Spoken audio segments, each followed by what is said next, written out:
சொல்லுப்பா. உங்களுக்கு இது வரைக்கும் சிஷியன் யாரும் இல்லைன்னு சொன்னீங்க. ஆமாம். நீங்கள் சிஷியனாக ஏற்கணும்னா என்ன நிலையை அவங்ககிட்ட இருக்கணும்? நான் சொல்கிறது எல்லாம் பின்வாங்க. பொண்டாட்டியை விட்டுட்டு வந்துடணும், குடும்பத்தை விட்டுட்டு வந்துடணும், வேலை வெட்டி விட்டுட்டு வந்துடணும், பிச்சை எடுத்து துண்ணணும்னு இதெல்லாம் கேட்டால் என் சிஷியன். யாருன்னா கேட்பா நான் சொல்லு. சரி, ஒருத்தன் கூட கேட்கல. ஒரு சிஷியை வந்து குருவை எப்படி ஏற்றுக்கணும்? குரு சொல்கிற வழிபடி நடந்தான்னா உண்மையான சிஷியன். சரி, குரு சொன்னது சொல்லின்னு பாரு. அந்த ஆளுக்கு வேலையில் வயசாகி போய் நமக்கு எல்லாம் இருக்குது, இதெல்லாம் வச்சுன்னு போனால் அவன் சிஷியனுக்கு சும்மா சொல்லின்னு பார்த்து. இப்போ என்ன கூட ரோட்லாம் குரு வணக்கம் குரு என்னுவான், சாமியே வணக்கம்னுவான். நான் சாமியும் இல்லை குருவும் இல்லை, நான் சாதாரண ஆசாமி. அப்படி தான் நான் நினச்சி போகிறது. ஐயா, இப்போ வந்து நீங்களும் வந்து இப்போ சிஷியனாக ஏற்றுக்கிற நிலை இல்லை நீங்கள் சொல்கிற இதுக்கு. ஆமாம். நானும் உங்களை வந்து குருவா வந்து ஏற்றுக்கிறதுக்கு வந்து முடியாது. நான் இப்போ மானசீக குருவா உங்களை நான் ஏற்றுனேன். அது நிறைய சொல்லிக்கினே இருக்கலாம். கடவுளை கூட நான் மானசீக கடவுளாகிறேங்க. ஒரு 100 வருஷத்துக்கு முன்னே ஒரு மகான் இறந்துட்டு போயிருப்பார். அவரை இவன் சொல்லுவான் நான் மானசீக குருவா ஏற்றுக்கணுங்க. என்ன மானிசம்? அவன் சொன்னதை கேட்கணும், அவன் தான் சிஷியன். மானிச குருன்னா மானிசம் இல்லாத குருன்னாக்குது. சும்மா நீ நம்மளா ஒரு பிரமை. அவர் எனக்கு குருவுங்க, அவருக்கு சொற்படி நான் கேட்பேங்க, அவர் வழியை நான் பின்பற்றுங்க, இதெல்லாம் சொல்லிக்கலாம். இதான் மானிச குரு. ஆனால் அவர் என்ன சொன்னார்? எப்படி குருன்னா என்ன அர்த்தம்? குருன்னா தேடல். அது மனகுரு, அது மனகுரு. ஆனால் உண்மையான குரு சொல்கிறத ஒரு சீடனால் நிற்க முடியாது இந்த காலத்தில். நேற்று கூட ஒரு விஷயம் கேட்டார். கௌதம புத்தர் பெரிய மக்கான், அவர் சீடர்களே விஷம் வச்சு கொண்டாங்க. எப்படி சீடர்னு சொல்கிறது? அவ்வளோ பெரிய மகான் சொல்லுங்க, கொல்ல முடியுமா? இல்லை, அவ்வளோ பெரிய மகானுக்கு சீடருங்க கொல்ல போகிறாங்கன்னு தெரியாதா? சொல்ல. அப்புறம் எப்படி சீடன்? எல்லாம் சீடன் தான், பேர் என்னமோ சீடன் தான். ஆனால் செய்தானே. முந்தா நாள் கூட ஒரு அம்மா எங்கேருந்து பாண்டிச்சேரியிலேருந்து எங்கேருந்து ஒரு ஃபோன் பண்ணாங்க. ஏதோ ஒரு இதில் இருந்தாங்க, கேரளாவிலேருந்து. அவங்க இருந்த ஆசிரமத்தில் அந்த குருவை சீடன் அதுக்கு அடுத்தபடியாக ஒரு கொண்டு போட்டாராம். இவெல்லாம் சீடன் சீடன் தானே இவ்வளோ நாள் சொல்லியிருந்தான். சீடன் எப்படி ஒத்துக்கிறது? அதனால் பேசுறதெல்லாம் வேற, கடைப்பிடிக்கிறது கடைக்கு அது வைராக்கியத்தோடு நிற்கிறது வேறு. அது சாத்தியம் இல்லாது, இந்த காலகட்டத்துக்கு சாத்தியம் இல்லை. ஒரு சிஷியனுக்கு தெரியப்படுத்துறது ஒரு குரு வந்து தெரியப்படுத்தினா எல்லாரும் நீங்கள் பிறந்ததுலேருந்து ஒவ்வொருத்தரும் ஒவ்வொன்றும் தெரியப்படுத்திக்கின்னு தாங்கிறாங்க. உன் தாய் ஒன்று தெரியப்படுத்தினா, உன் தகப்பன் ஒன்று தெரியப்படுத்தினா, நீ படிக்க போன இடத்துல ஒன்று தெரியப்படுத்தினா, நீ பழகின நண்பர்கள் ஒன்று தெரியப்படுத்தினா, இப்படி ஒவ்வொரு காலகட்டத்திலையும் ஒவ்வொருத்தரும் தெரியப்படுத்திக்கின்னு தாங்கிறாங்க. ஆனால் 1000 பேர் உங்களுக்கு எதை தெரியப்படுத்தினாலும் உங்கள் மனம் எதை ஏற்குதோ அதை மட்டும்தான் நீங்கள் எடுப்பீங்க. தெரியப்படுத்த இவங்கெல்லாம் பெரியவங்க, இவங்கெல்லாம் தெரியப்படுத்த நம்ம எடுத்துக்கணும்னு யாரும் எடுத்துக்க மாட்டோம். உங்கள் மனசுக்கு ஒரு சொல்கிற சரி எனக்கு பிடிக்குது எடுத்துக்கிறேன், அந்த அளவுக்கு வேற இல்லையா அந்த சொல்லுவேன். அப்படி தான் போகும் உலகம். இதுதான் மனசுனுடைய செயல்பாடு. நீங்கள் இதுக்கு முன்னாடி நான் ஒரு கேள்வி கேட்டேன், அதுக்கு நீங்கள் பதில் வந்து சொன்னீங்க. அந்த பதில் வந்து நான் சாப்பிட்றதுக்கு முன்னாடி வந்து அந்த பதிலுக்கு நான் விடை ஆராய்ஞ்சேன். அதுக்கப்புறம் நீங்கள் சொன்ன ஒரு பதிலில் எனக்கு விடை கிடச்சிச்சு. அது நீங்கள் அனுமதி கொடுத்தீங்கன்னா நான் சொல்கிறேன். சொல்லுங்கள்.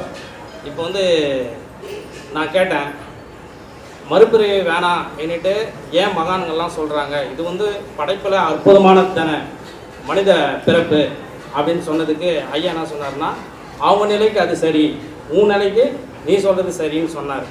ஆனால் அவர் வந்து இதுதான் நான் மானசீகமாக அவரை குருவாக ஏற்றுக்கினேன். என்னடா இப்படி பதில் சொல்லிட்டாரேன்னு சாப்பிட்றதுக்கு முன்னாடி வரைக்கும் நான் யோசித்தேன். அப்புறம் சாப்பிட்டு நானே வந்து அவர் என்ன சொன்னார், அவர் கேள்வி நான் நீ நினைக்கிறது உனக்கு சரின்னு சொன்னார். அப்போ நம்ம என்ன நினைக்கணுன்றது இவர் மானசீகமாக எனக்கு குருவாக இருந்து சொல்லியிருக்காரு.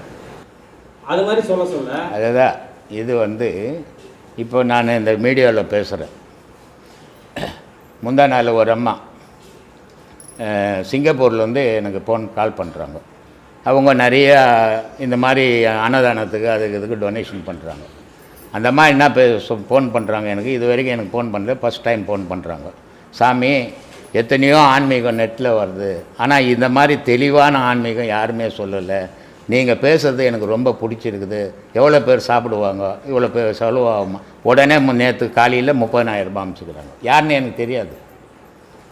அதே நேரத்தில் ஒருத்தர் ஃபோன் பண்ணுறாரு, என்னங்க நான் உங்கள்கிட்ட உங்கள் தோட்டத்தை பார்த்து எவ்வளோ எதிர்பார்த்துங்க, நீங்கள் ஒன்றுமே விஷயம் இல்லைங்கன்னு எனக்கு தெரிஞ்ச தம்ப சொல்ல முடியும்ட்டு. ஏன்னா நான் பேசுகிறதே ஒருத்தனுக்கு பிடிக்கும், நான் பேசுகிறதே ஒருத்தனுக்கு பிடிக்காது. ஒருத்தன் நான் பேசுகிறத ஏற்றுப்பான், ஒருத்தன் ஏற்றுக்க மாட்டான். எல்லாரும் ஏற்றுக்கணும்னு நான் விரும்பக்கூடாது, யாருமே ஏற்றுக்க மாட்டான்னு நான் அவநம்பிக்கைப்படக்கூடாது. இதுதான் உலகம்.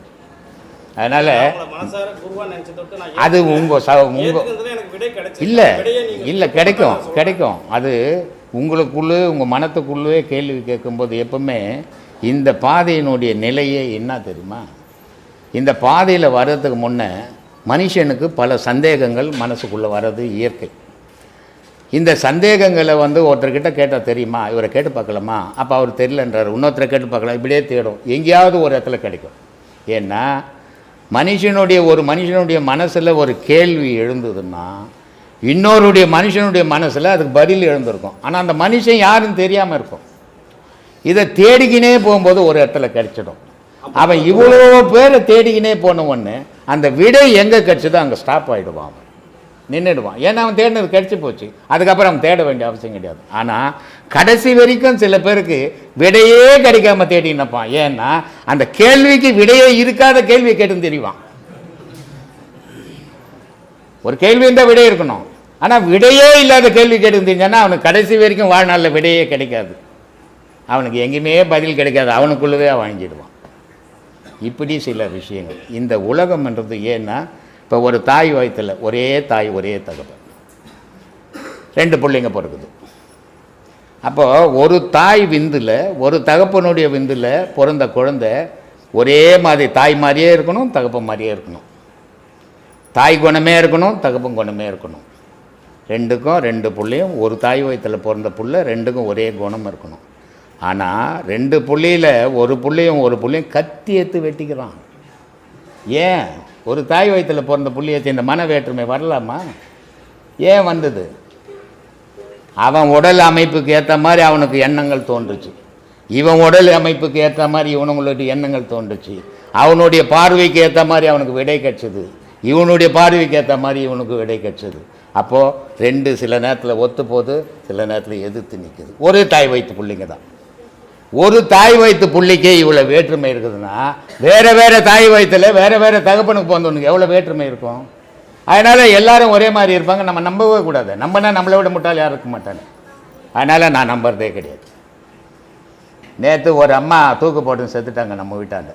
நான் இங்கே இருந்தேன். அந்த அம்மாவுக்கு 2 பிள்ளைங்க, நிறைய சொத்து இருக்குது. கார்பரேஷனில் அவங்க வீட்டுக்கார வேலை செய்தார்.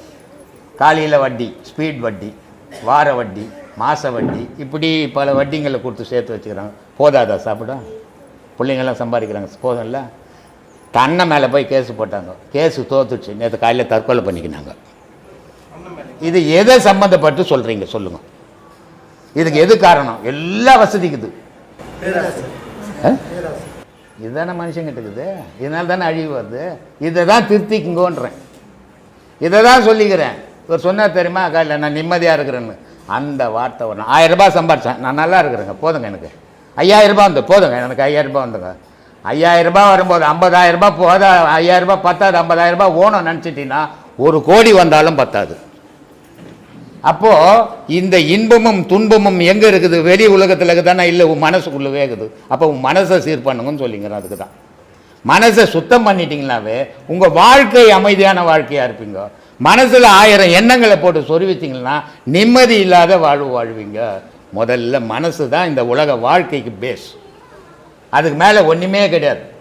மனசு இருக்கிற வரைக்கும் தான் மனுஷன்.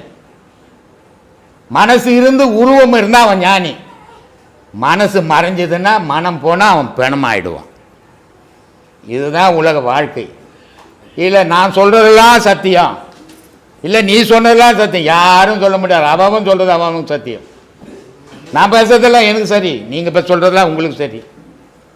இல்லை நான் சொல்கிறது தப்புன்னு நீங்கள் சொல்ல முடியாது, நீங்கள் சொல்கிறது தப்புன்னு நான் சொல்ல முடியாது. ஏன்னா எனக்கு அந்த உரிமை கிடையாது. நீங்கள் பேசுகிறீங்க, அது உங்களுக்கு சரி. சரின்னு தானே பேசுகிறீங்க, சரி இல்லைன்னா பேச போகிறதே இல்லை. யாருப்பா கேட்குறது? மௌனத்து மூலம் அறியலாமா? அறியலாம். மௌனமாக இருக்க முடியுமா உன்னால்? ஏம்மா எது மௌனம்? மௌனமாக இருந்தோம்னா வேலை செய்ய முடியுமா? அப்புறம் நீ எப்படி பழிப்ப? ஏமா அது மௌனமாக பேர். ஆடு மாடு கூட மௌனமாக தாங்குது. நீ என்ன மனுஷன் போய் மௌனமாக்குறன்ற? எந்த மாடாவது ஒவ்வொன்று கத்திக்கினா போகுது, மௌனமாக தான்ப்பா போகுது. நான் கடவுளை அறிஞ்சிச்சு. பட்டியில் ஆடு கட்டிட்டீங்கன்னா 100 ஆடு ஒன்றா சத்தமே இல்லாத பட்டும் கிடக்குது. மௌனம் தான் அது பேர். அது இல்லை மௌனம். இந்த மௌனம் சூத்தில் ரத்தம் கொட்டிட்டோம். வேலை வெட்டி செய்ய முடியாது. மூணு வீட்டில் உட்காந்துன்னு சோறாக்கின்னு கடைக்கு போய் லெட்டர் எழுதி கொடுத்துக்கிறது மௌனம் இல்லை. மௌனம்ன்றது அது வேறு பெருசு. அதை செய்கிறது அவ்வளோ ஈஸி இல்லை. நீ வேலை வெட்டியெல்லாம் மறந்துடணும், குடும்பத்தை மறந்துடணும் மௌனத்தில் இருந்தீங்கன்னா. அரை மணி நேரம் 1 மணி நேரம் சும்மா பேப்பர் படிச்சிருந்தீங்கன்னா மௌனமாக தாங்கிற. 1 ஹவர் படிக்கிறியா? அதான் மனதால் யோசிக்காமல் எப்படி இருப்ப சொல்லு. அப்போ மனதாமல் யோசிக்கலன்னா நீ வேலை வெட்டி செய்ய முடியாது. உலகம் இருக்குதா இல்லையான்னு தெரியாது. முடியுமா உன்னால்? அரை மணி நேரம் மௌனம் சும்மா இல்லை நைனா, விளையாட்டு இல்லை. இது ரொம்ப கடினம். உட்கார். 11 வருஷமாக இருக்கிறார். இவர் பேர் அந்தோனி ஜெபராஜ், சைதாப்பேட்டிலேருந்து வர்றாரு. 11 வருஷமாக இருக்கிறார். மௌனத்தில் இருக்க ட்ரை பண்ணுறாரு, முடியல. வாயெல்லாம் வெந்துடும், தண்ணி கூட குடிக்க முடியாது மௌனம். சும்மா வாய் மூடிக்கணும். நான் மௌனங்க இன்னைக்கு வெள்ளிக்கிழமை விரதங்கன்றது இல்லை. அதுக்கு ஒரு இடங்குது உடலில். அந்த இடத்துல இருந்துன்னா வாயில் ரத்தம் கொப்பளிக்கும். அதையெல்லாம் தாண்டி நிற்கணும். அதான் ஞானம்.